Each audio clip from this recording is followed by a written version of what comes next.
months na rin po tayo na nag-aaral ng eschatology, although na-break po ito.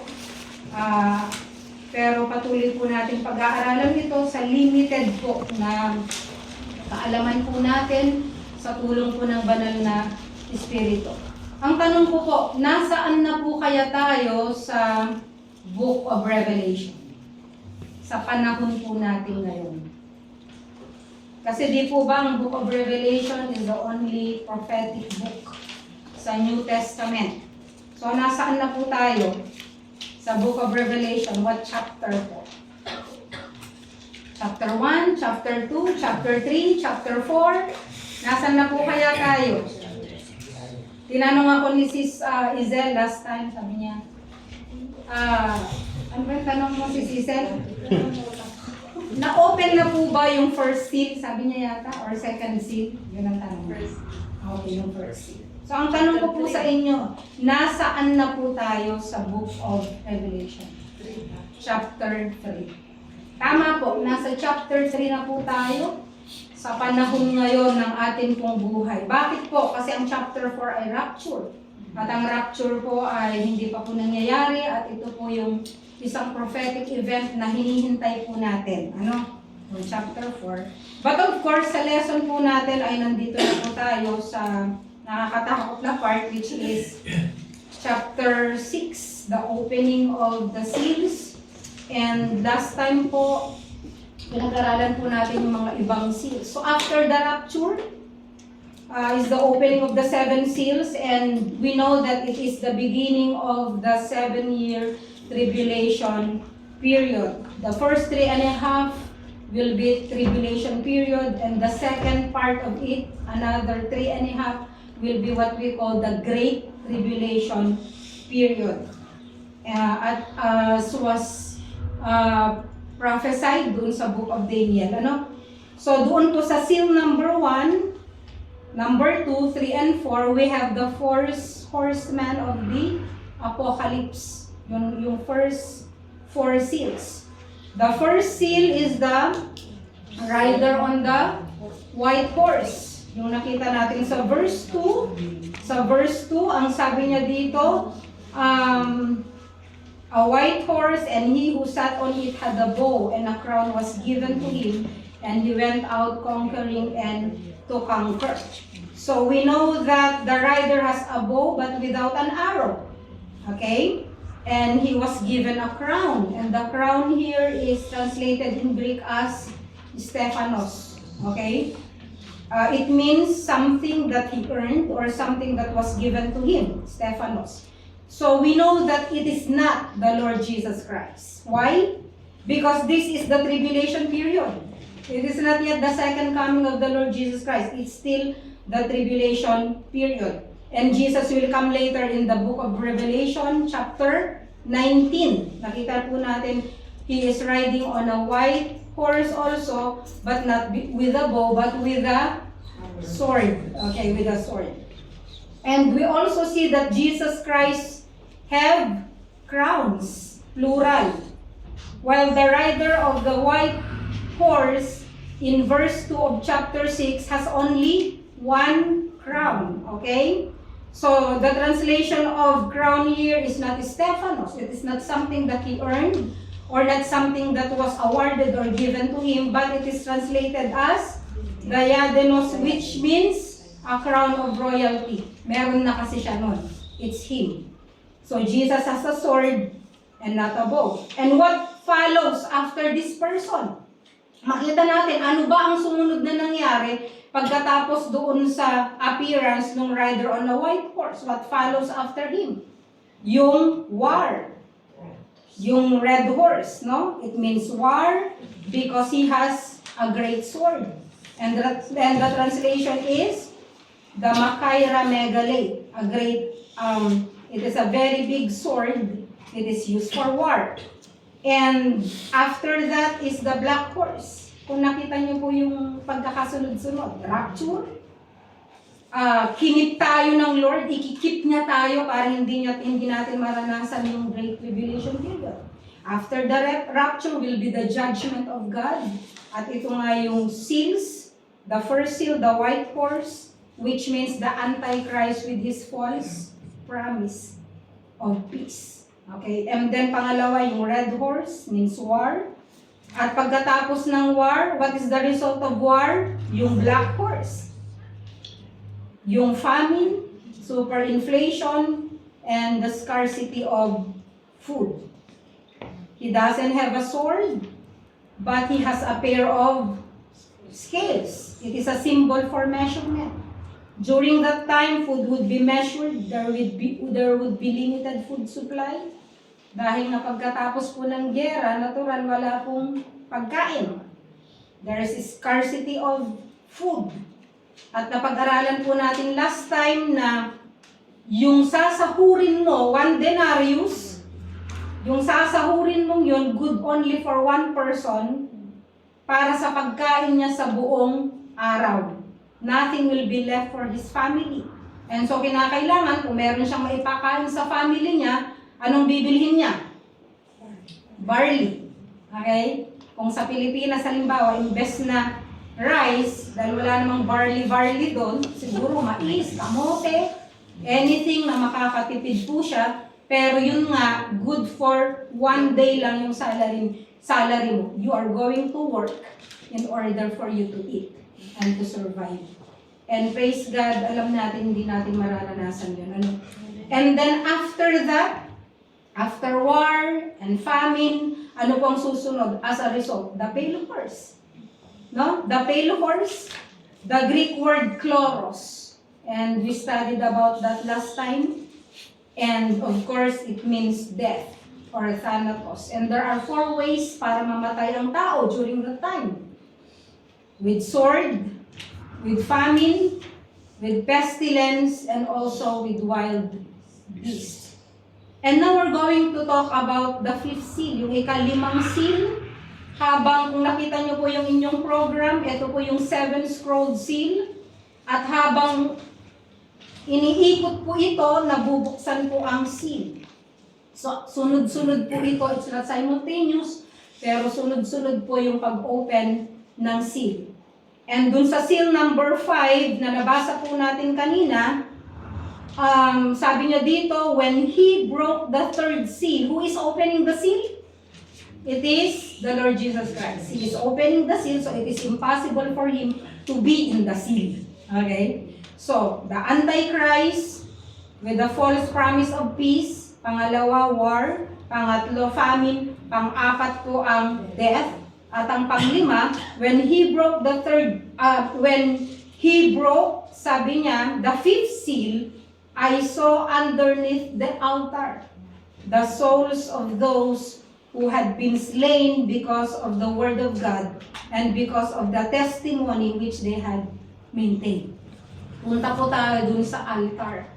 Bakit kaya nandun sila sa ilalim ng altar? Okay. Of course, lagi po itong may symbol, especially po sa Old Testament. Alam po natin na kapag sinabing altar, someone or something na ginagamit para ma-i-offer mo ang isang bagay. So dito nakita po natin na andun po yung mga souls. Souls ng mga tao na namatay dahil sa Word of God. Meron pong debate dito, no? Ang sabi nung iba, ang sabi nung tanong, do these souls under the altar represent those who will give their life to the Lord during the tribulation period? And as a result are killed by the Antichrist for their faith? Or do these souls under the altar represent all those souls throughout the ages who gave their lives for the Lord Jesus Christ and for the obedience to God's word and their faith in Christ? Ano sa palagay ninyo? Okay, so may 3 po tayong pag-aaralan dito. There are 3 features here. May mga tanong at topic. Yung una po, the persons involved. Sino yung mga taong involved dito po sa mga verses na ito? Pangalawa, ano po yung mga prayers na ginawa nila? What are the prayers they made? At yung pangatlo, what are the promises they received? no?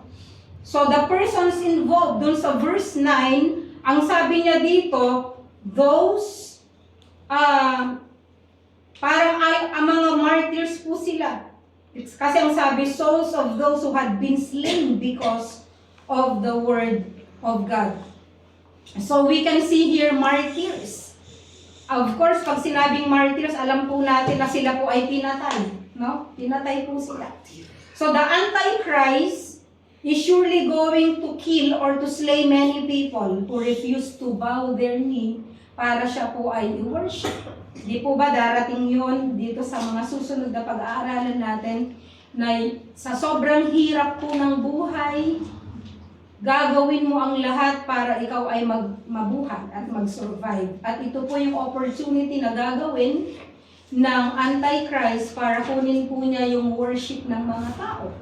And there will be the mark of the beast. Totoo po ito. It is the mark of the beast. At pag-aaralan din po natin, who is the Antichrist? Ano ba yung mark of the beast na tinatawag? Ito po ba ay nilalagay sa noo? Ito po ba ay natanggap na ng iba? Ito daw ay noong nabakunahan tayo ng COVID. Ito ba yun? Pero hindi po. Alam niyo kung bakit? Wala pa nga po tayo sa seals. Hindi pa nga tayo nararapture. So hindi po pwedeng tayo nakatanggap na po nito. And so the opening of the fifth seal will be a time of great persecution. At alam po natin na meron din tayong tinatawag na tribulation saints. Individuals who have not received the Lord Jesus Christ, no, at the time of the rapture. Yung mga nasharean po natin ng salita ng Diyos, pero ayaw nilang tumanggap sa Panginoon. Pero sa time na yun, maaalala po nila. Maaalala nila na shinairan ako minsan ni ganito.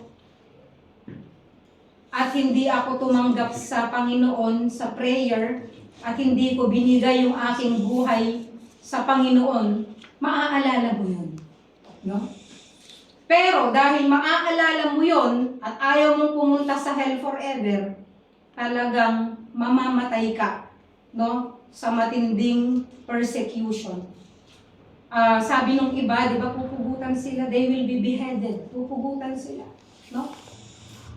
Pero wag na po natin hintayin yun kung nakarinig tayo ng salita ng Diyos. Hindi mo tanggapin ng Panginoon sa iyong buhay, di ba?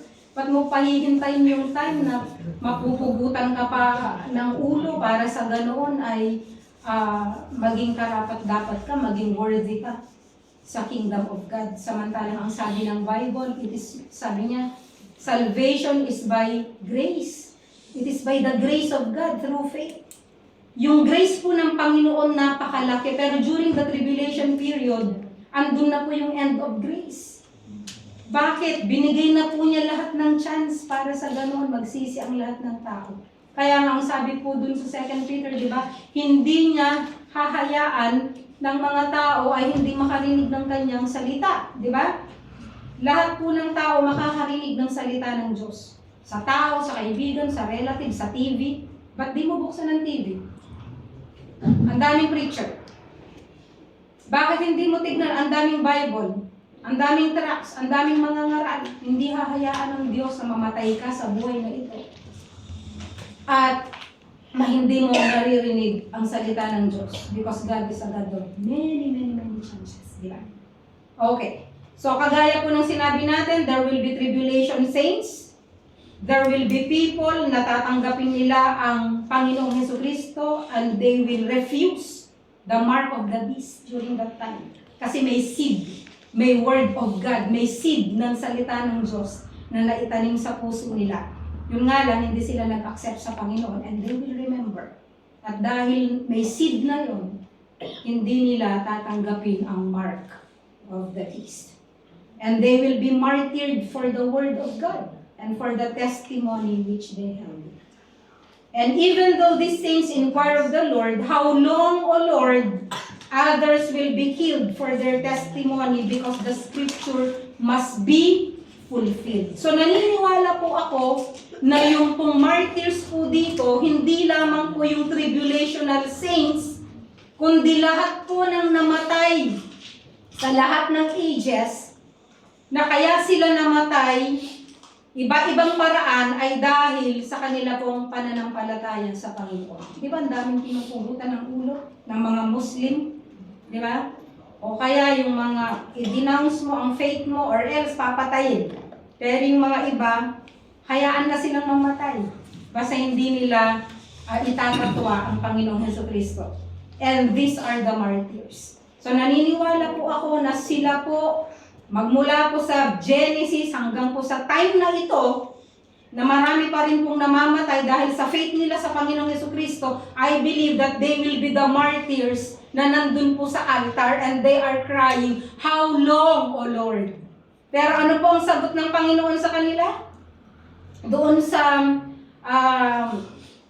ang ano pong sagot ng Panginoon sa kanila doon po sa verse 11, ang sabi niya dito, "Rest for a little while longer until the number of their fellow servants and their brethren who were to be killed." Sandali lang, meron pang mamamatay. No? Sandali lang, meron pang ibang mamamatay na kasama nyo. No? As they had been, would be completed also. So, ibig sabihin, hindi pa kayo kumpleto. Meron pang mga mamamatay sa tribulation period. Kaya dapat makumpleto muna ang number ninyo, no? Para sila ay ma-avenge. So these are believers.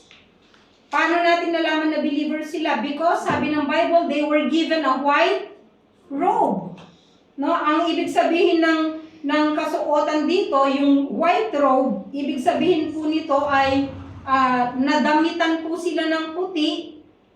They were clothed with, not with their own righteousness, kasi ang sabi po ng Isaiah, kapag yung good works natin, ang pinanghahawakan natin para makapunta sa langit, ang sabi ng Bible, all our good works are just dirty rags.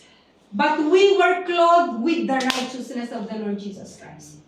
We are going to be saved, not because we are good, but because of the righteousness of the one who died on the cross for our sins. Yun po ang pinanghahawakan natin. Not by our own righteousness, but by the righteousness of the Lord Jesus Christ. And we were clothed with righteousness by faith in the Lord Jesus Christ, by receiving the gift of salvation.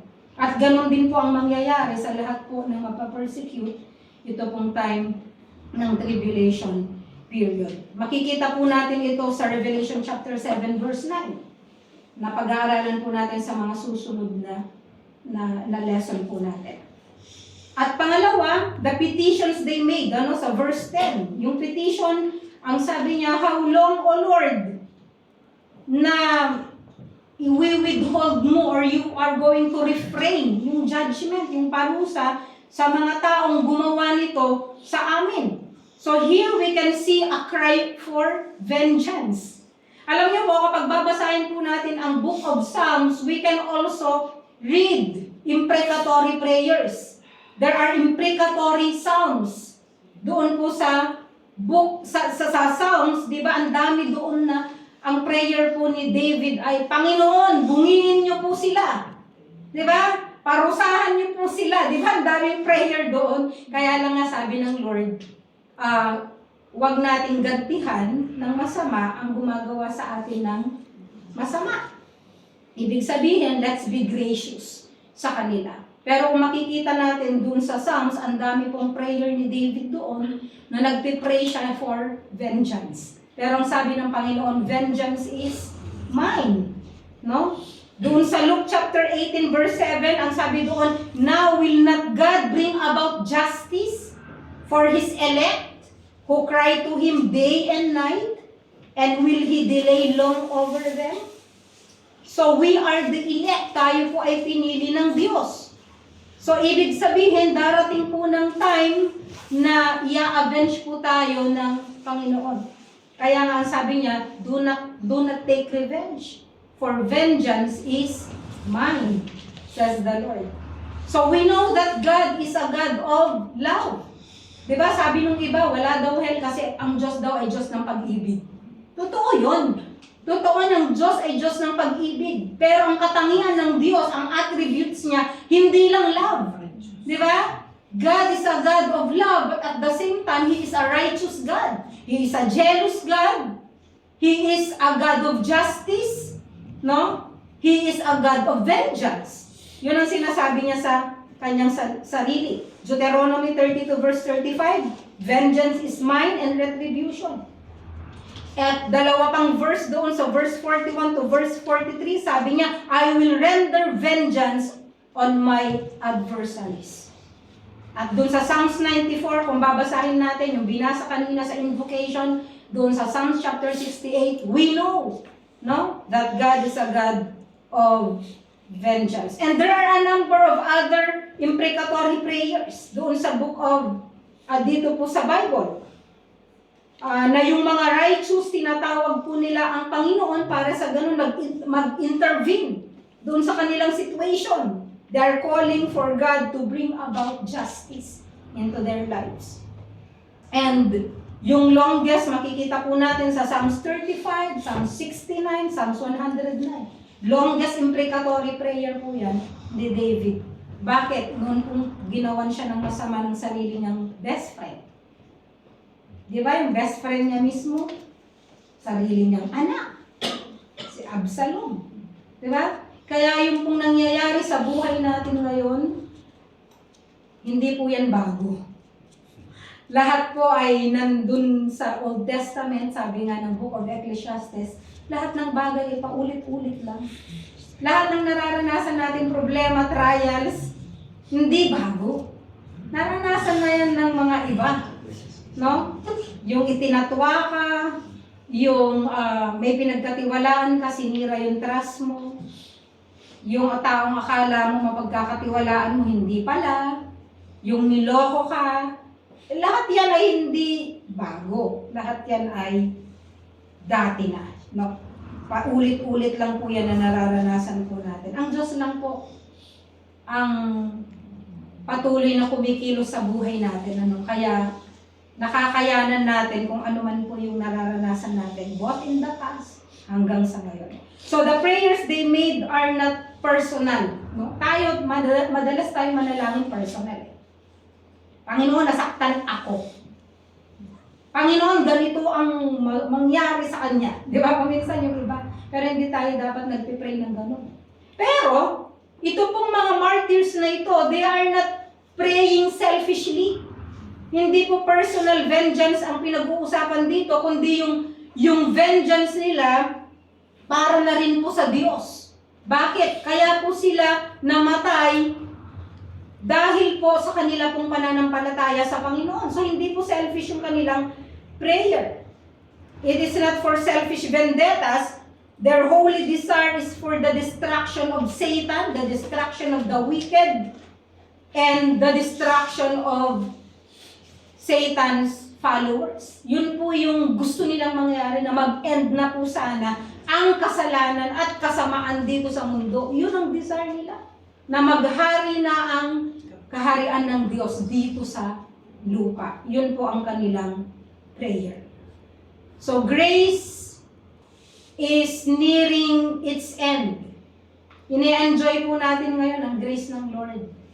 Kaya nakakalungkot man po, kuminsan kahit na Kristiyano, sinasamantala yung grace period ng Lord. Pwede ako magkasala, total magpapatawad naman ang Lord. Kasi ang Diyos naman gracious. Alam niyo yun? Ang sabing ganun ni Apostle Paul, hindi naman sana, wag naman sana. No? Kasi ang sabi niya kapag daw yung when sin abounds, grace abounds more. So ang mga iba naman, ginagamit nila ito. Okay lang magkasala, total, andyan naman yung grace ng Lord. Nag-a-abound naman yung grace ng Lord. Which is hindi po maganda, na hindi dapat sinasadya ang kasalanan. Okay? So ito pong prayer naman ng mga martyrs dito, hindi na po ito prayer na kagaya ng prayer ni Jesus. Ano po yung prayer ni Jesus? Father, forgive them, for they do not know what they are doing. Why? They already know what they are doing sa time na to. Nakarinig na sila ng salita ng Diyos. It doesn't sound like Stephen when he was stoned to death. Di ba? It doesn't sound like Peter or Paul nung sila po ay naparusahan or nung sila ay na-persecute. So pangatlo, sa verse 11, the promise they receive. Ano po yung dalawang bagay na makikita po natin dito? Una, they receive a gift from God. What is the gift? They were clothed with a white robe. It is a sign of purity, of righteousness, of blessedness, of beauty, of holiness. Yung white dito, it is translated from the Greek word liukos, which means dazzling. Hindi lang siya white. Sabi ng Bible, yung kumikinang na white. Yun ang translation po dito. And the robe is stole, which means it reaches to the ground. No? Pangalawang binigay ng Diyos sa kanila ay rest. It is a heavenly rest. Ito na yung ma-enjoy nila yung rest kasama ang Panginoon. Pag po may mga namamatay, nakikita natin sa Facebook, di ba, na namayapa na po si ganito. O kaya sinasabi, rest in peace. No? Mga ganun. Ang tanong, paano mo malalaman na they have rested in peace? Kung hindi ka mananampalataya, pagpikit mo dito, hindi rest yung pagbukas mo sa kabilang buhay. Kung wala ka sa Panginoon, it's hell. Pero kung naghihirap ka man dito, maaaring naghihirap ka, i-injure mo ang sakit. Maybe dito, ang feeling mo nasa hell ka, pero pagpikit ng mata mo, God will give you rest. Kung nandun ka sa Panginoon. Di ba? So, mas maganda na lang yung nandun ka sa Panginoon. Why? Kasi walang measurement ang eternity. Di ba? Walang measurement ang eternity. Yung eternity is after 100 years, magbilang ka ulit ng 100. Pagkatas ng 100, mag-renew ka ulit magbilang ng 100. Infinity. Wala pong katapusan. That is eternity. So bakit mo gugustuhin na mag-enjoy ka sa kasalanan dito sa lupa kung hanggang 70 to 80 ka lang naman mabubuhay compared dun sa buhay na ibinigay mo sa Panginoon sa Kanya dito? So balit after this temporary life, makakasama mo naman ang Panginoon for eternity. Diba? Yun po mga kapatid ang iisipin po natin. Ano man ang problema, temporary lang yan. Sabi nga, that too will come to pass. Diba? Yun daw ang paborito ng iba na verse, that too will come to pass. Ibig sabihin, may sakit ka, lilipas din yan. Wala kang pera, lilipas din yan. May problema ka sa anak, lilipas din yan. Diba? Wala kang trabaho, lilipas din yan. Diba? Wala kang pambayad sa bahay, lilipas din yan. Diba? Gutom ka ngayon, lilipas din yan. Malapit na akong matapos. Lilipas sila, lahat yan. Yun po yung akin pong ano sa inyo mga kapatid. Ano man pong problema yan na mabigat, isipin nyo, hindi lang ikaw ang may problema. Minsan nakala mo mas mabigat ang problema mo. Merong iba dyan, mas mabigat pa. Iba lang degree. Iba lang ang itsura ng problema, pero the same na problema na nararanasan ko. Kaya nga po ang sabi ng Hebrews 10:25, huwag kalimutang dumalo sa pagpupulong. Bakit? To encourage one another. Bakit? Makita mo lang yung kapatid, na-encourage ka na. Bakit? Narinig mo, may problema siya. Ay, mas mabigat pa palang problema nito kaysa sa akin. Hindi na-encourage ka. Kasi kapag nagmumukmuk tayo sa bahay, isip mo, ikaw lang na may problema. Hindi po totoo yun. Lahat tayo may nararanasang problema. Ang kagandahan lang po, no?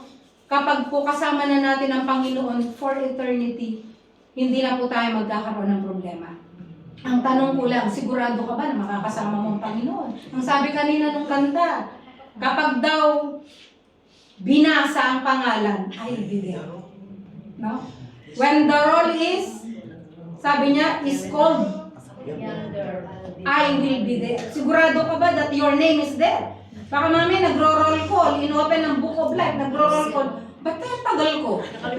No? Akala mo save ka, hindi ka pala save. Church goer ka lang pala. So yun po yung yung tandaan po natin.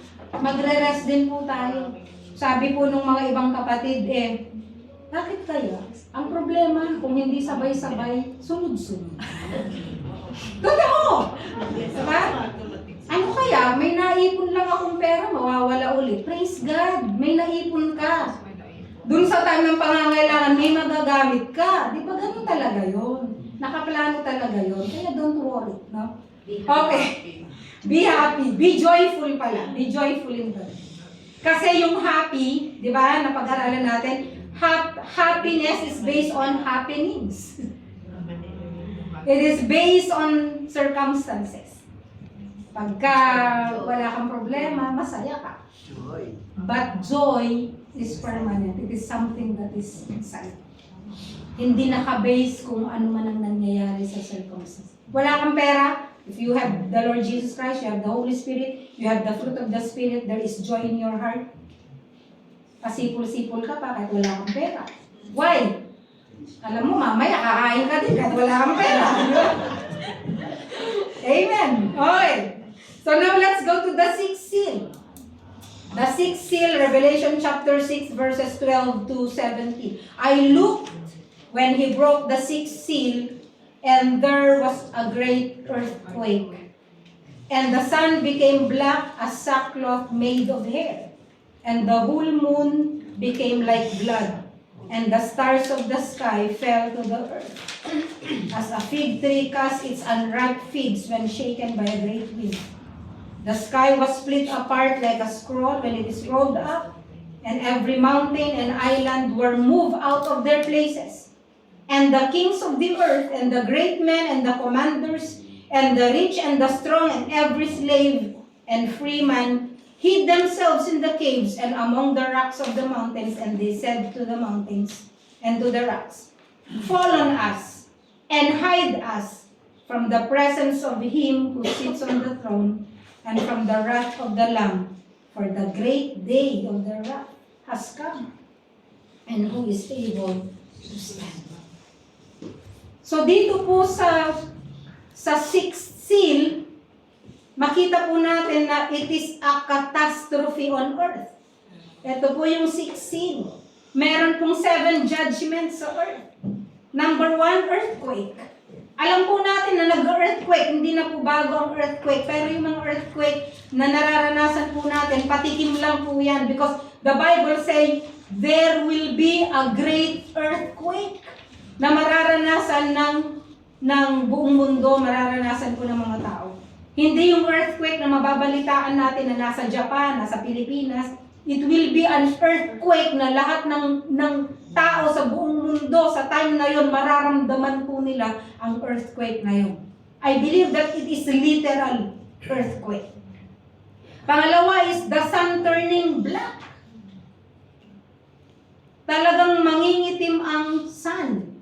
Hindi ko alam. Ang sabi po ng iba, dahil nga alam po natin pag nagyera, yung mga bombs, yung mga lahat ng mga weapons of war, nandun na lahat. So hindi po natin alam that maybe ito po ay mangyayari dahil po sa war na mararanasan ng tao. Number 3, the moon becoming like blood. Ang kulay ay red.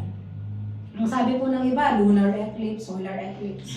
Hindi po ako naniniwala doon. I believe that the moon will be like blood sa paningin po natin. Kung paano man mangyayari, I don't know. Ito po ang nakasulat sa Bible. Number 4, the stars are falling from heaven. Kailan ba babagsak lahat ng mga stars sa heaven? Remember po, ito po ay sinulat po ni Apostle John kasi nakita po niya sa vision. Na nakita niya, all the stars are falling. Literal kaya nababagsak ang lahat ng bituin? Or maaaring sa kanyang paningin, ito ay mga bituin na nagbabagsakan. Di ba? Hindi ko po alam at ayoko pong makita. Number 5, the sky being receded or rolling up like a scroll. Yung sky, parang lumiliit na sa paningin mo. Nakokoveran na po siya. Tumitiklo. And sabi ng Bible, pang-anim, every mountain is being impacted and the islands are being impacted. Ibig sabihin, pwede ba na mailipat ang mga isla sa kanilang mga lugar at yung mga mountains sa kanilang lugar? Posible. Ang sabi po ng pinsan ko, nung nagkwentuhan kami, sabi niya, alam mo ba yung bubon natin? Sabi niya, nung bata kami, marami daw kaming mga bubon. Alam mo ba yung bubon natin nung nag-earthquake? Nawala. Kanya. Tapos nakita, lumipat daw ng direksyon. Bubon lang yun ah. Okay. Alam niyo bang bubon? Ilocano kasi, okay. Yung pinagkukuhanan namin ng tubig nung bata kami. Oo. Balon na malalim, balon kasi na mababaw. Mababaw lang, talaga na ganyan, pero hindi nawawala ng tubig. Okay. So kinuwento niya, alam mo ba, nag-iba ng direction nung nag-earthquake. Hinahanap nila, nawala, pero nag-iba pala ng direction. Simple lang kung bagay yon, no? Simpleng bagay. Tapos yung dadaanan daw nawala na, iba na daw yung ruta. Simple lang na bagay.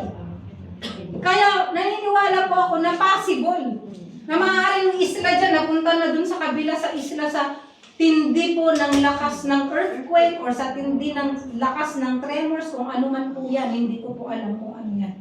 But they were all allowed by God. Kasi inopen nga niya yung seal, no? Ibig sabihin, inallow niya or He is going to allow that to happen as part of His judgment. Kaya nga niya kukunin na tayo para hindi po natin maranasan yung judgment na yun. No? At ang sabi po dito ay yung sackcloth, ang sabi niya the sun became black as sackcloth made of hair. Ano po ba yung sackcloth? It is a symbol of mourning. It is black. Ito ay pagluluksa. Magluluksa po lahat ng tao. In the Bible, no, it is a garment for mourning. Naniniwala po ako na itong pong lahat ng ito ay hindi po sila symbols.